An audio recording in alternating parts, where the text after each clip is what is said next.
വിലാപങ്ങൾ 3-ാം അധ്യായം 37 മുതൽ 48 വരെ തിരുവചനങ്ങൾ. ബരക്കമോർ. കർത്താവ് കൽപ്പിക്കാത്തത് മറ്റാര് പറഞ്ഞാലാണ് സംഭവിക്കുന്നത്? നന്മയും ദോഷവും പുറപ്പെടുന്നത് കർത്താവിൻ്റെ വായിൽ നിന്നല്ലേ? ജീവനുള്ള മനുഷ്യൻ തൻ്റെ പാപത്തിനുള്ള ശിക്ഷയെക്കുറിച്ച് എന്തിനു പരാതിപ്പെടണം?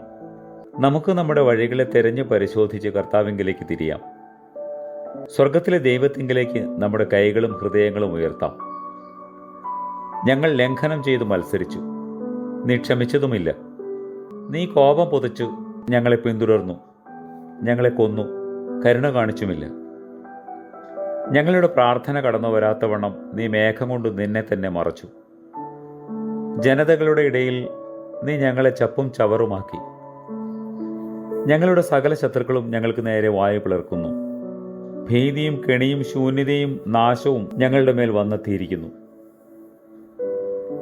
എൻ്റെ ജനത്തിൻ്റെ പുത്രിയുടെ നാശം നിമിത്തം എൻ്റെ കണ്ണുകളിൽ നിന്ന് കണ്ണുനീർ നദികൾ ഒഴുകുന്നു. സ്വർഗീയ കൃഷിക്കാരനായ കർത്താവേ, ദുഷ്ടൻ ഞങ്ങളിൽ കളകൾ വിതയ്ക്കാതെ നിന്റെ കാവലുണ്ടായിരിക്കണമേ. ആമേൻ.